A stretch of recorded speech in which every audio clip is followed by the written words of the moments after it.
एक विषयच आहे बरं का, विषयच आहे.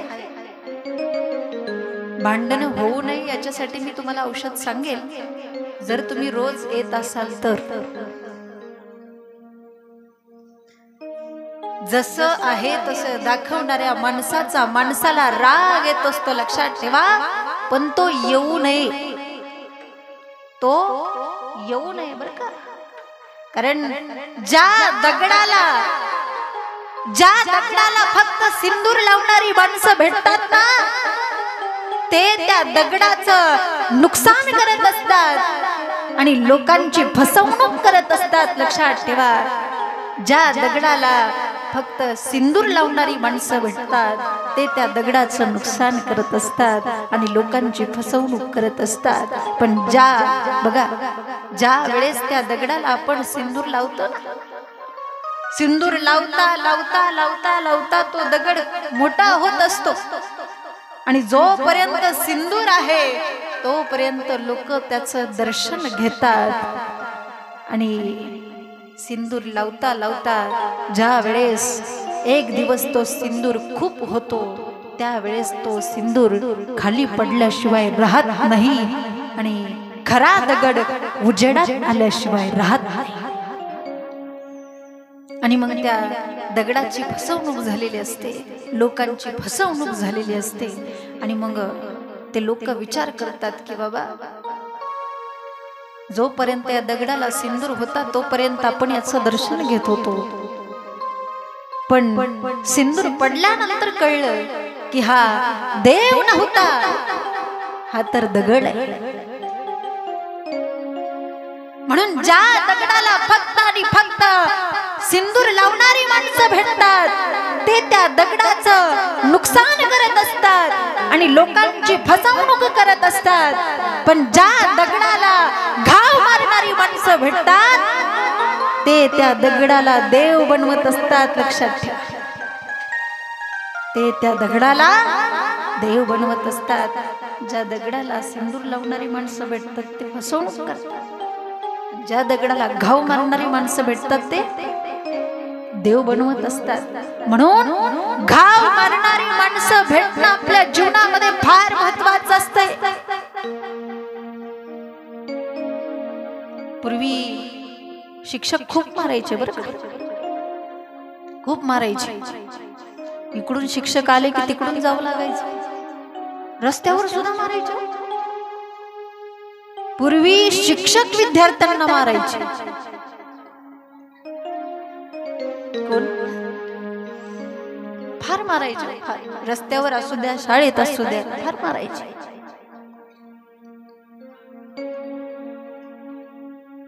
मी तर असं म्हणेल की प्रत्येक शिक्षकाने विद्यार्थ्याला मारलंच पाहिजे. तो जर विद्यार्थी हुशार असेल आणि तो जर अभ्यास करत नसेल तर त्याला तर खूपच मारलं पाहिजे. शिक्षकाने विद्यार्थ्याला मारलं पाहिजे. आणि जर कोणी पालक माझ्या मुलाला मारले म्हणून भांडत येत असेल तर शिक्षकाने त्याला सुद्धा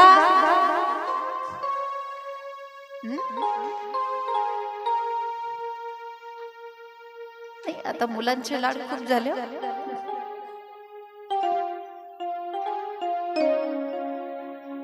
म्हणून घाव मारणारी लोक आपल्या जीवनामध्ये फार महत्वाची असतात. जुनी कथा का ऐकायची हा विषय आपण पाहत असताना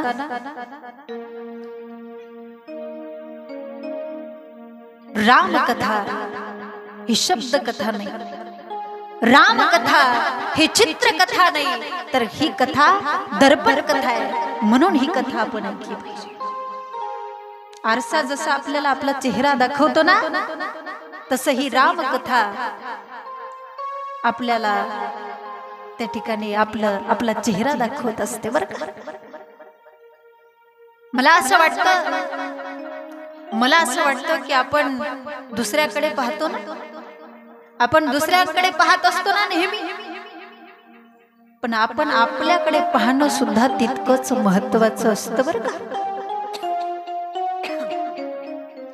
आपण दुसऱ्यांकडे पाहतो ना, म्हणून दुसऱ्यांच्या डोळ्यातलं कुसळ आपल्याला दिसतं, पण आपण आपल्याकडे पाहत नाही म्हणून आपल्या डोळ्यातलं मुसळ आपल्याला कधी दिसत नाही. आणि आपल्या डोळ्यातलं मुसळ पाहण्यासाठी आरसा पाहणं अतिशय महत्वाचं असेल.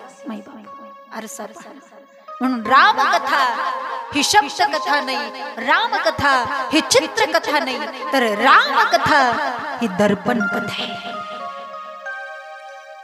तो आरसा जसा आपल्याला आपला चेहरा दाखवतो तसं ही रामकथा आपल्याला आपलं स्वरूप दाखवत असते, लक्षात ठेवा. आणि म्हणून ज्याला कुणाला आपला चेहरा पाहण्याची इच्छा आहे त्याने या रामकथेमध्ये यावं आणि पहावं, कारण रामकथा आपल्याला आपला चेहरा दाखवत असते, लक्षात ठेवा.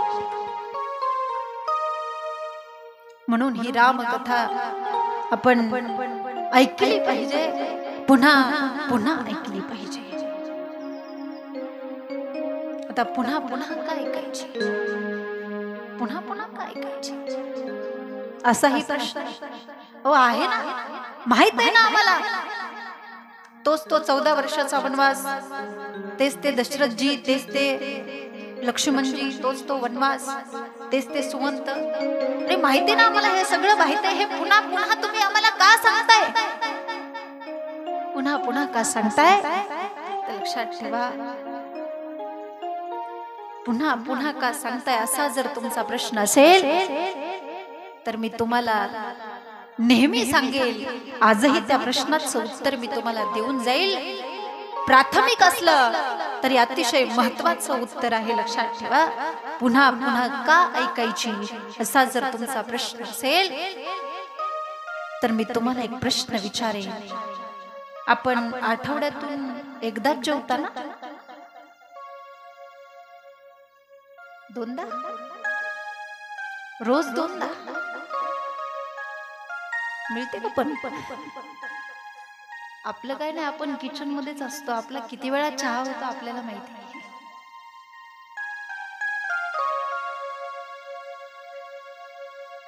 रोज दोनदा आपण जेवण करतो. हे पा, ज्याला जिवंत राहायची इच्छा असेल त्याने रोज दोनदा जेवण केलं पाहिजे, रोज दोनदा जेवण केलं पाहिजे. या अन्नाचं महत्व सांगत असताना माझे माऊली म्हणतायत, हे न म्हणावे साधारण अन्न परब्रह्म की जे जीवन हेतू कारण विश्वाविया. माऊली म्हणतात, अन्न हे परब्रह्म आहे, ते जीवन आहे, ते जेवण नाही तर ते आपलं जीवन आहे. अन्नाशिवाय आपण जिवंत राहू शकतो? नाही राहू शकणार. हा, काही दिवस राहू. दूध हे पण एक अन्नच आहे. अन्नाचा जर आपण त्याग केला तर एक दिवस आपल्याला मरण्याशिवाय दुसरा पर्यायच राहणार नाही. म्हणून अन्न हे आपलं जेवण नाही तर ते आपलं जीवन आहे, ते आपलं जीवन आहे. आणि म्हणून माझी प्रार्थना असेल आजच्या कथेतून, अलीकडे अन्नाची फार नासधूस चाललेली, अन्नाची नासाडी करू नका, अन्नाची नासधूस करू नका. अन्न हे परब्रह्म आहे. जर तुम्ही अन्नाचा अपमान करत असाल तर भविष्यात आपल्या पिढीचा ते अन्न बदला घेतल्याशिवाय राहणार नाही मैबाप. म्हणून त्या अन्नाची नासाडी करू नका, अन्न नासधूस करू नका. अन्न हे परब्रह्म आहे. आमच्यामध्ये खूप नासाडी चालली हो, खूप नासाडी चालली. अन्न हे आपल्याला परब्रह्म वाटत नाही, अन्न आपल्याला देव वाटत नाही. लक्षात ठेवा, वदनी कवळ घेता नाम घ्या श्रीहरीचे, सहज हवन होते नाम घेता पुकाचे. जीवन करी जीवित्वा अन्न हे पूर्ण ब्रह्म, उदर भरण नोहे जाणीचे यज्ञ. हे फक्त म्हणण्यापुरतं म्हणू नका. अन्न हे परब्रह्म आहे. आणि म्हणून आम्ही सुद्धा बऱ्याचदा काही घरामध्ये जातो ना, त्या ठिकाणी अशी काही भांडी, बाथरूम मध्ये सुद्धा भांडी दिसतात आम्हाला. आणि ते तसंच अन्न पडलेलं असतं, त्या अन्नाची भयंकर नासाडी झालेली असते. म्हणून याचा विचार करणं अतिशय महत्वाचं असेल, अतिशय महत्वाचं. ज्या माणसाचे आपल्यावरती उपकार असतात ते उपकार आपण कधी विसरायचे नाहीत. माईबाप, तुम्ही इथं बसलेला आहात ना, मी नक्कीच सांगून जाईल की तुमच्यावरती फक्त आणि फक्त अण्णाचे उपकार आहेत, म्हणून तुम्ही या ठिकाणी बसलेले आहेत. लक्षात ठेवा, अण्णाशिवाय तुम्ही जगू शकता नाही, जगू शकत. आणि म्हणून ज्याला जिवंत राहायचं असेल त्याने ही रामकथा ऐकलीच पाहिजे. लक्षात ठेवा, ज्याला जिवंत राहायचं असेल त्याने जसं पुन्हा पुन्हा जेवण केलं पाहिजे. पुन्हा पुन्हा ही रामकथा काय ऐकायची याचं उत्तर देते बरं का मी आपल्याला. जसं जिवंत राहण्यासाठी पुन्हा पुन्हा जेवण करावं लागेल, पुन्हा पुन्हा तोच तो भात, तीच ती भाजी, तीच ती कढी. अशी अशी कढी असते मग, इतकी पातळ कढी, किती पातळ कढी आहे माही. अशी कढी करत असतात ना, रोज वेळेवर तुम्ही आम्हाला जेवण सुद्धा देऊ शकत नाही. ही किती पातळ कढी मग, अशी कढी असते मग. त्यावेळेस आईने हळूच सांगितलं, बाळ आजची कढी मी केली नाही, आजची कढी सुनबाईने केली. त्यावेळेस तो म्हटला, आहे पातळ पण फार टेस्टी आहे. जेवण केलं पाहिजे, पुन्हा पुन्हा जेवण केलं पाहिजे. तोच तो भात, तीच ती भाजी, तीच ती चटणी, तेच ते लोणचं, पुन्हा पुन्हा जेवण केलं पाहिजे. आणि म्हणून ऐका, ज्याला जिवंत राहायची इच्छा असेल ना त्याने पुन्हा पुन्हा जसं जेवण केलंच पाहिजे, तसंच ज्याला चांगलं जगायचं असेल ना त्याने पुन्हा पुन्हा ही रामकथा ऐकलीच पाहिजे. आणि म्हणून पुनी पुनी कीर्तने सुनी सुनाई, जिय की प्यास बुझत बुझाई.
जिवंत राहायची इच्छा असेल त्याने पुन्हा पुन्हा जेवण केलं पाहिजे.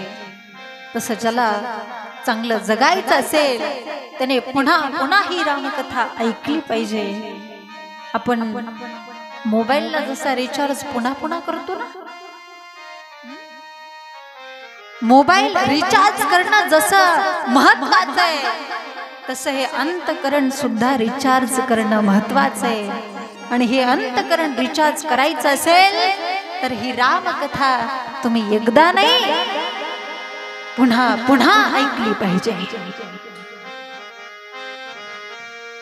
जय जय रामकथा, जय जय रामकथा हो, जय जय रामकथा, जय जय रामकथा.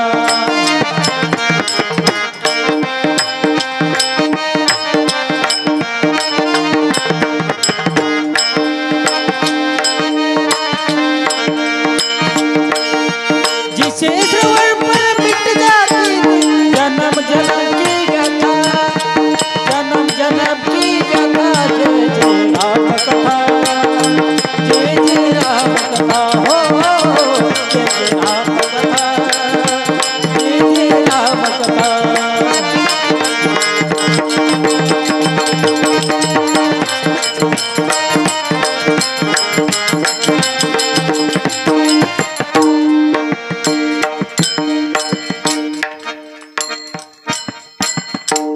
रामकथा पुन्हा पुन्हा का ऐकली पाहिजे याचं उत्तर मी तुम्हाला देते.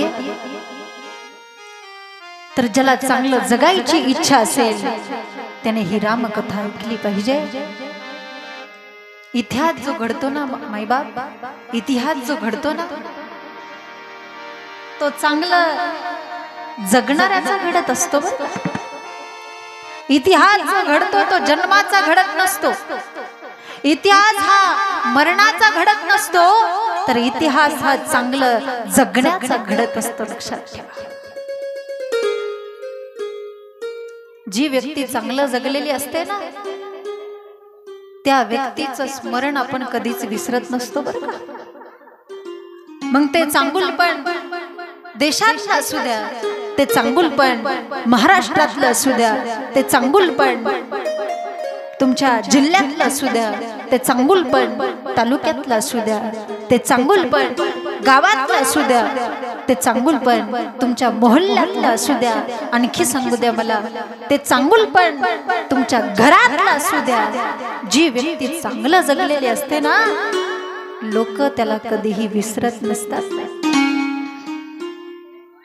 म्हणून इतिहास हा जन्माचा किंवा मरणाचा घडत नसतो, तर तो जगण्याचा आणि चांगलं जगण्याचा घडत असतो. लक्षात ठेवा. ज्याचा जन्म झालाय त्याला मरण हे निश्चित आहे.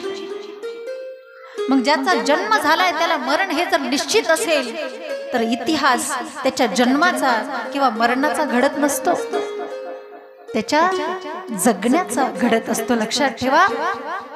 जी माणसं आपल्या जीवनामध्ये चांगली जगलेली असतात ना त्यांच्या जन्माचा शोध लोक घेतायत. घरचे त्यांची जयंती साजरी करतात का नाही हे आश्चर्य नाही, पण त्यांच्या जयंतीचा त्यांच्या जन्माचा शोध लोक घेतात. आणि म्हणून आजही हनुमान जयंती साजरी होते. जी माणसं त्यांच्या जीवनामध्ये चांगली जगलेली असतात ना घरातली करतील न करतील हा विषय नाही, पण अख्खा महाराष्ट्र त्यांच्या पुण्यतिथीचा सोहळा, त्यांच्या समाधीचा सोहळा साजरा करत असतो. म्हणून चांगलं जगणं हे खूप महत्वाचं असेल, खूप महत्वाचं असेल. चांगलं जगणं महत्वाचं नाही. मी विचारते तुम्हाला, महत्वाचं नाही चांगलं जगणं? चांगलं जगणं महत्वाचं आहे ना. अरे जो माणूस म्हणून जन्माला आलेला आहे, जो माणूस म्हणून जन्माला आलेला आहे त्याला माणूस म्हणून मरण्याची इच्छा असेल तर त्याने त्याच्या जीवनामध्ये चांगलं जगलंच पाहिजे. जे देशासाठी जगले, जे देशासाठी जगले ते अमर हुतात्मे झाले, अमर हुतात्मे झाले.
देशासाठी खर्च केलेला असेल, जे माणसं आपलं जीवन धर्मासाठी खर्च करतात ती माणसं मरत असतात? नाही नाही, ती माणसं मेल्यानंतर सुद्धा जिवंत राहत असतात.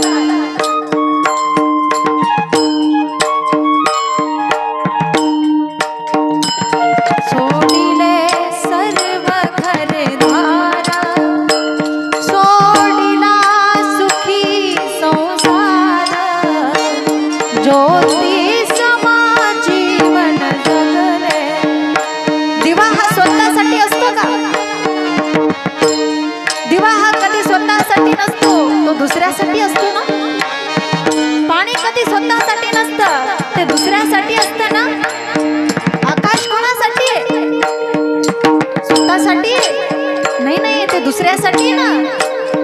मेघ कोणासाठी आहेत? मेघासाठी नाही, आपल्यासाठी आहेत. मेघ हे मेघासाठी नसतात, ते दुसऱ्यासाठी असतात. दिवा हा दिव्यासाठी नसतो, तो दुसऱ्यासाठी असतो. तसंच चांगली माणसं ही स्वतःसाठी नसतात, ती दुसऱ्यासाठी असतात. ज्योती सम जीवन जगले, ज्योती सम जीवन जगले, ते अमर होतात झाले, ते अमर होतात झाले.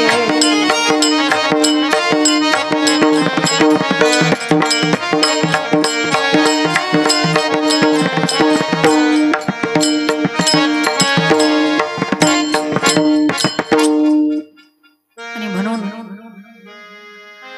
तुम्हाला वाटत असेल ना लोकांनी तुमचं नाव घ्यावं, अरे नावच काय, तुमचा जय जयकार झाल्याशिवाय राहणार नाही. फक्त तुमच्या जीवनामध्ये चांगुलपणा असणं हे खूप महत्वाचं आहे. बरं, खूप महत्वाचं आहे.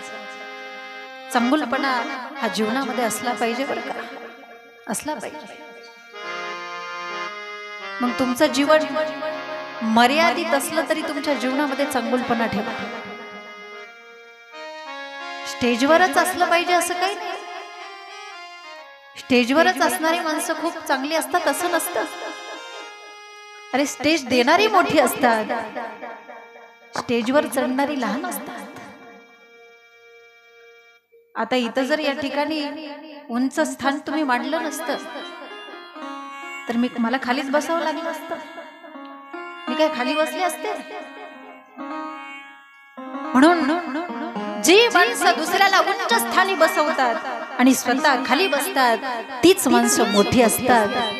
जी माणसं दुसऱ्याला मोठं बनवतात, मोठं बनवण्याची ताकद ही खूप मोठी ताकद असते. माहिती, ती ताकद त्या माणसाला सुद्धा मोठं बनवत असते. आणि म्हणून माणसाच्या जीवनामध्ये चांगुलपणा असणं हे खूप महत्वाचं असेल. आणि फक्त एक दिवस चांगलं वागून जमणार नाही, त्याला बरेच दिवस घालवावे लागतात. आणि मग मात्र त्याचा सुगंध कधीच मिटत नसतो. मग तो लहान असो किंवा मोठा असो, त्याच्या जीवनामध्ये चांगुलपण हे असलं पाहिजे. आणि हा चांगुलपणा तुमच्या जीवनामध्ये यावा असं जर तुम्हाला वाटत असेल तर तुम्ही ही राम कथाच ऐकली पाहिजे. जर राम कथा तुम्ही पुन्हा पुन्हा ऐकली तर नक्कीच तुमच्या जीवनामध्ये चांगुलपणा आल्याशिवाय राहणार नाही. चांगलं नाही दिसत आपल्याला, चांगलं नाही दिसणार आपल्याला. हा, आपले डोळे इतके बिघडलेले आहेत की बऱ्याचदा आपल्याला चांगलं सुद्धा वाईट दिसतं. आपले डोळे इतके बिघडलेले आहेत, स्वार्थी झालेत ना आपले डोळे.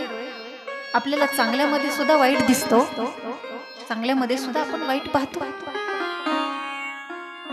जसं एखादं कुत्रा असेल आणि त्याने असं त्याचा कान असा खाली पडलेला आहे, बांग कुत्रा आहे, त्याची शेपटी अशी त्याने अशी खाली घातलेली आहे. काळं कुळकुळीत कुत्रा आहे आणि त्याच्यावरती अशा माश्या अशा घोंघोंग घोंघोंग करतायत. बघा, काळं कुळकुळीत कुत्र आणि ते असं तिकडून पळत येतंय. असं विचित्र असं कुत्र आहे आणि ते तिकडून असं पळत येतंय.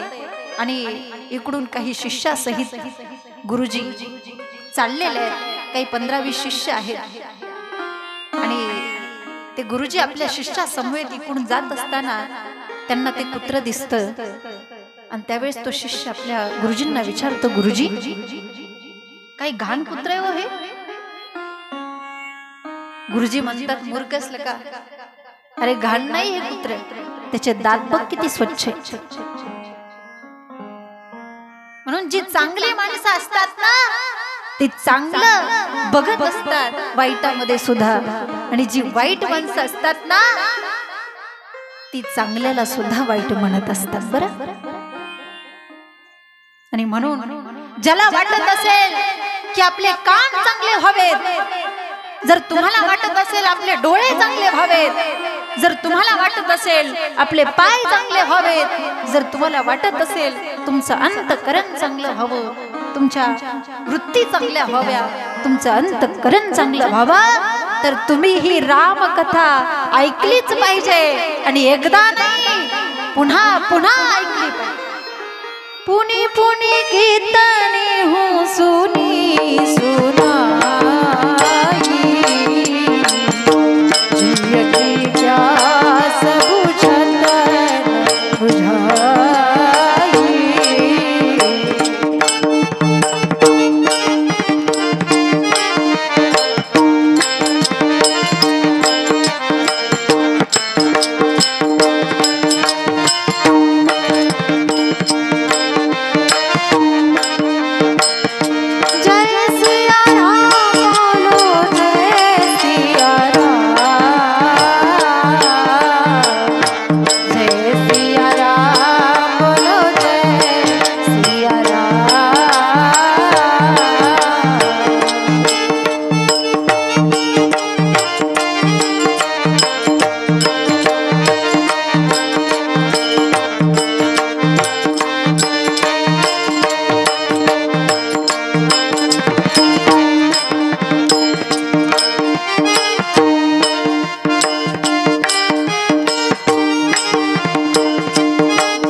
इतिहास जो घडतो ना तो जन्माचा घडत नसतो, इतिहास जो घडतो ना तो मरणाचा घडत नसतो, तर इतिहास हा जगण्याचा आणि चांगलं जगण्याचा घडत असतो.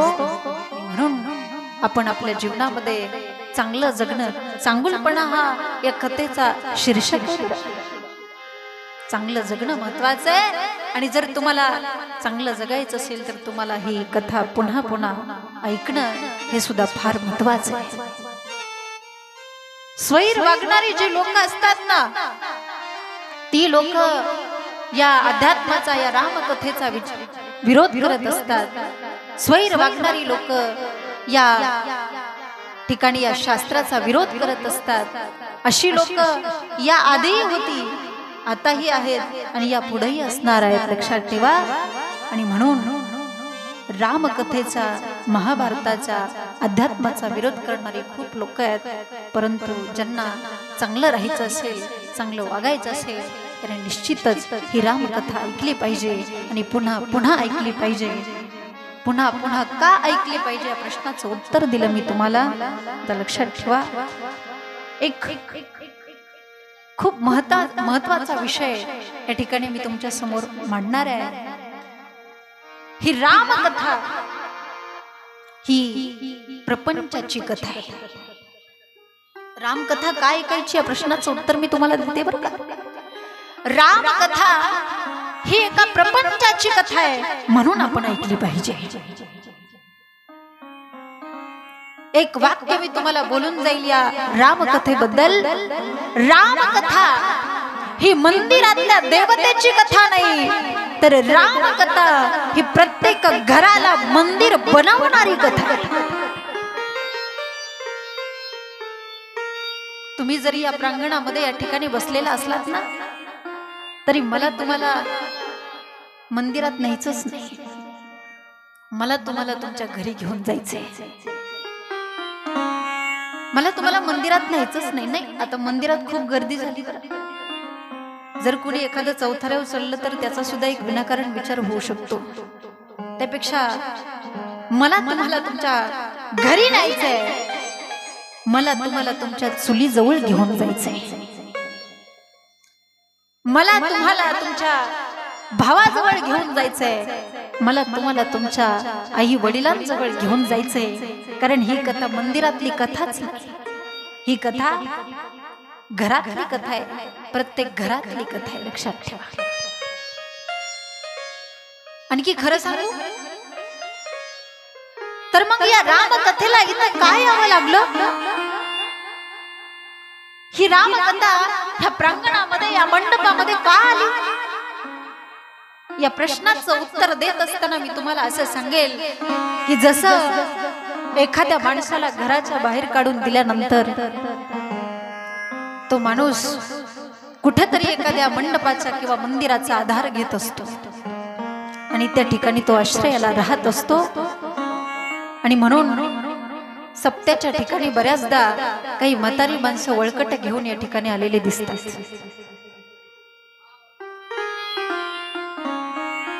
घरातून बाहेर काढलेले व्यक्ती जशी मंडपाचा किंवा मंदिराचा आधार घेत असते ना, आश्रय घेत असते ना, तसं मला असं वाटतं की या रामकथेला सुद्धा आपण आपल्या घरातून बाहेर काढून दिलं आणि म्हणूनच तिला या प्रांगणामध्ये, या मंडपामध्ये यावं लागलं असं मला वाटतं.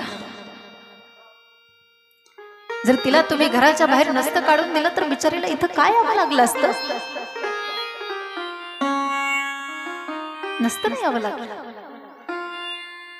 अरे ज्या ठिकाणी आपण रामायणाची पोती बऱ्याच देवारामध्ये ठेवत होतो, त्या ठिकाणी आता महाभारताची पोती आली आणि महाभारताच्या पोतीने रामायणाची पोती घराच्या बाहेर काढून दिली. जसं एखाद्या मेढ्यामध्ये दोन तलवारी कधी राहत नसतात ना, तसं महाभारत आणि रामायण हे एका ठिकाणी राहत नसतं. जिथं रामायण असेल तिथं महाभारत नसतं आणि जिथं महाभारत असेल तिथं रामायण नसतं. आणि म्हणून ही महाभारताची पोती आपण आपल्या घरामध्ये आणली, रामायणाची पोती आपण घराच्या बाहेर काढून दिली. एका मुलीला पाहुणे आले आणि त्या पाहुण्यांच्या समोर बैठकीमध्ये ती मुलगी बसलेली आहे. पाहुण्यांनी तिला प्रश्न विचारायला सुरुवात केली की बाई, तुझं शिक्षण किती झाले? त्या मुलीने शिक्षण सांगितलं. बाई तुझी उंची काय? उंची सांगितली. बाई तुझं नाव काय? नाव सांगितलं. शिक्षण सांगितलं, उंची सांगितली, सगळं सांगितलं. आणि हे सगळं सांगत असताना एक आध्यात्मिक पाहुणा होता. आमच्या महाराजांसारखा, देसाई महाराजांसारखा एक आध्यात्मिक पाहुणा होता. आणि त्यांनी एक प्रश्न विचारला की बाई तू काय करते? परमार्थातलं काय करते तू?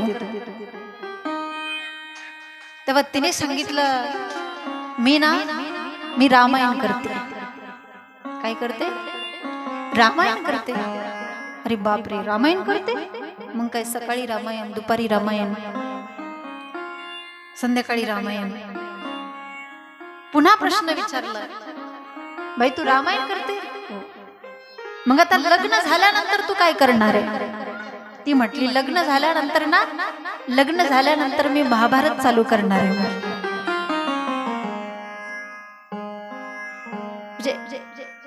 तुम्ही यावं कथेला यासाठी मी सांगत नाही बरं का, एक उदाहरण मी तुम्हाला दिलं. म्हणून लक्षात ठेवा, रामायण जिथं असेल तिथं महाभारत असू शकत नाही. महाभारत या ठिकाणी आम्ही आणलं आणि त्यामुळेच रामायणाला घराच्या बाहेर जावं लागलं. आणि म्हणून लक्षात ठेवा, रामकथा ही कोणत्याही मंदिरातली कथा नाही, तर रामकथा ही प्रत्येक घरातली कथा. आणि म्हणून प्रपंचातली कथा आहे, प्रपंचातली कथा आहे.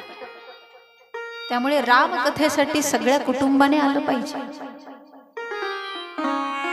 सगळे आले पाहिजेत रामकथेसाठी,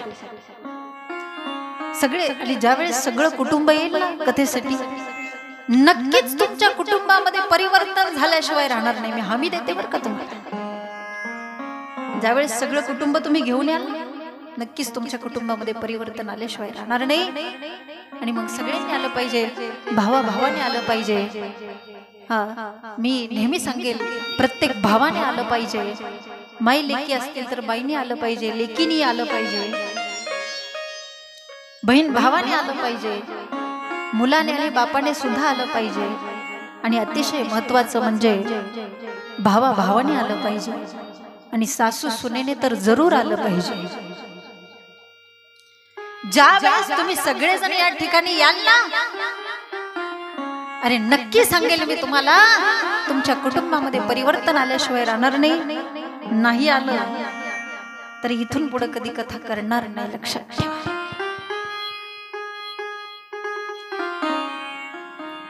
मला माहित नाही की तुम्ही कुठल्या नजरेने या कथेकडे बघता, पण सात्विक भाव ठेवून जर तुम्ही सगळेजण या ठिकाणी आला ना, तर तुमच्यामध्ये नक्की परिवर्तन होईल, नक्की परिवर्तन. आणि म्हणून ही रामकथा सगळ्यांनी ऐकली पाहिजे, प्रत्येकाने ऐकले पाहिजे. अरे रामप्रभूची कथा आहे, परिवाराची कथा आहे ना, असं काय करता? प्रत्येक भावाची कथा आहे ना, भावाची कथा आहे. कोण असा बाप आहे की त्याला असं वाटत नाही की आपल्या मुलाने चांगलं राहिलं पाहिजे? ज्या बापाला असं वाटतं की आपल्या मुलाने चांगलं राहिलं पाहिजे, चांगलं जगलं पाहिजे, चांगलं वागलं पाहिजे, त्या बापाने आपल्या मुलाला टीव्ही पेक्षा या ठिकाणी रामकथा जर ऐकवली तर निश्चित त्या मुलाच्या जीवनामध्ये परिवर्तन झाल्याशिवाय राहणार नाही. अरे हा देश आहे ना, देश आहे ना, या देशामध्ये या मातीवरती प्रत्येक रक्ताच्या थेंबाने प्रेम केलं पाहिजे, नक्की केलं पाहिजे. या मातीवरती प्रत्येक रक्ताच्या थेंबाने प्रेम केलं पाहिजे. किती प्रेम केलं पाहिजे? जर असा प्रश्न तुमचा असेल तर सावरकरांची कविता आहे, एवढं प्रेम केलं पाहिजे. आलात तर तुमच्या सहित, नाही आला तर तुमच्या शिवाय. या मातीवर प्रत्येक रक्ताच्या थेंबाने प्रेम केलं पाहिजे. जी माती आपल्याला कथा करण्यासाठी आधार देते. बघा, या रामकथेचा विचार मी तुम्हाला प्रत्येक विचार मांडणार आहे तुमच्या समोर.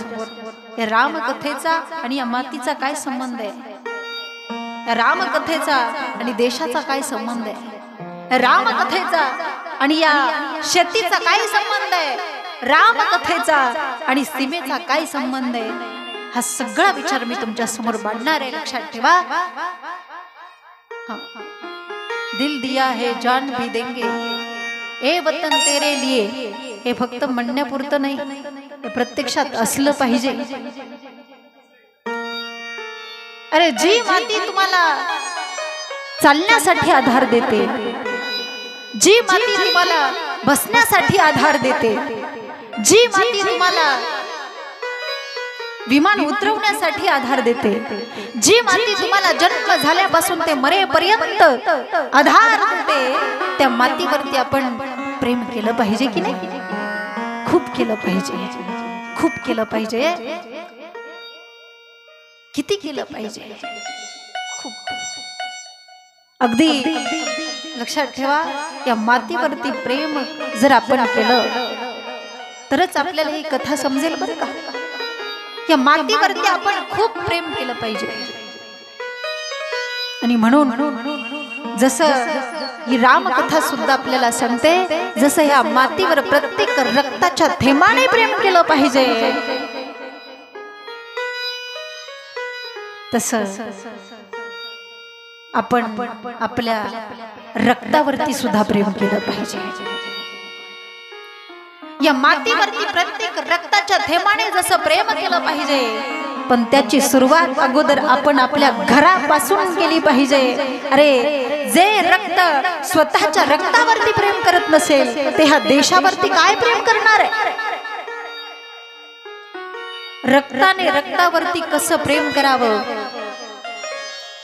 हे जरी ही रामकथा आपल्याला सांगत असेल तर ही कथा महत्वाची नाही? महत्वाची नाही? भावाने भावावरती कसं प्रेम केलं पाहिजे हे जर ही रामकथा आपल्याला सांगत असेल तर ही कथा महत्वाची नाही? महत्वाची. सांगू, एक भाऊ शहरामध्ये राहणारा असावा, एक भाऊ खेड्यामध्ये राहणारा असावा. शहरामध्ये राहणारा भाऊ श्रीमंत असावा, खेड्यामध्ये राहणारा भाऊ गरीब असावा. आणि त्या गरीब बिचाऱ्या भावाकडेच ते माईबाप राहत असतात असं म्हणतात ना.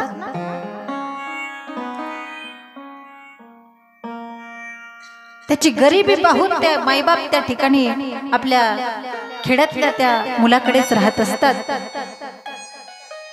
आणि चित्र आठवा तुम्ही, असं मस्त असं त्यांच्या घराची एखादी पडवी पडलेली आहे, पत्रे असे फुटलेले आहेत, असे वट्टे असे सारवलेले आहेत.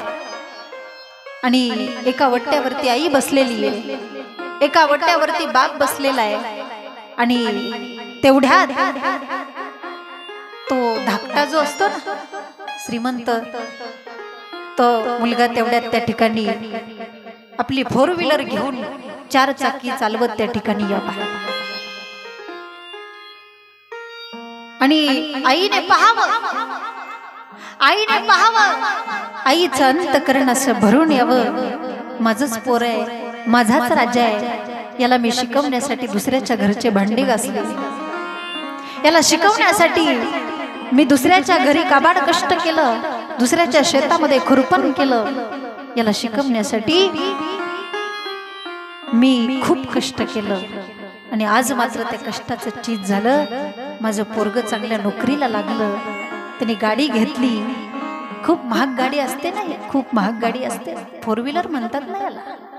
बघा माझं पोरग कसं गाडी चालवतंय. आणि गाडी चालवत चालवत त्या ठिकाणी मुलाने त्या ठिकाणी त्या सारवलेल्या वट्ट्यांच्या जवळ यावं. आल्यानंतर 2 मिनिट आल्यानंतर आई वडिलांचं मन असं भरून यावं, आईने त्या ठिकाणी यावं. आणि आईने आल्यानंतर त्या ठिकाणी त्या भावाची जी मुलं असतात ना ती त्या ठिकाणी पळत यावीत, काका आले, काका आले, काका आले असं करत करत ते पळत यावेत. आणि पळत आल्यानंतर त्या काकाने त्या डिक्की जवळ जावं, एका मुलाच्या हाती पेरू द्यावा, एका मुलाच्या हातामध्ये शेप द्यावं. आणि त्यातला जो लहान मुलगा असतो ना, लहान मुलगा, तो त्या काकाच्या त्या गुडघ्याला असा बिलगलेला असावा.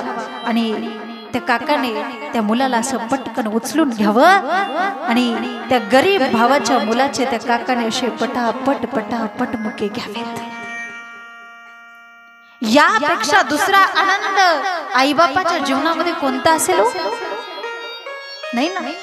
आपली मुलं आनंदी असावीत, आपली मुलं सुखी असावीत एवढंच माईबापांना वाटत असतं. लक्षात ठेवा.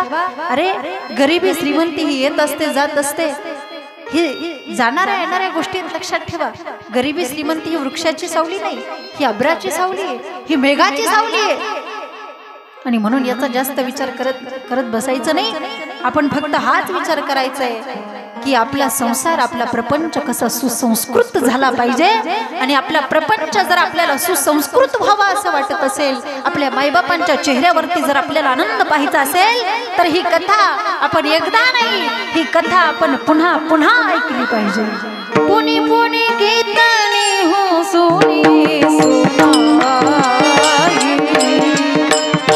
जिय की जास बुझत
लगेच या ठिकाणी महाराज आलेले आहेत, त्यांचं लगेच या ठिकाणी कीर्तन सुरू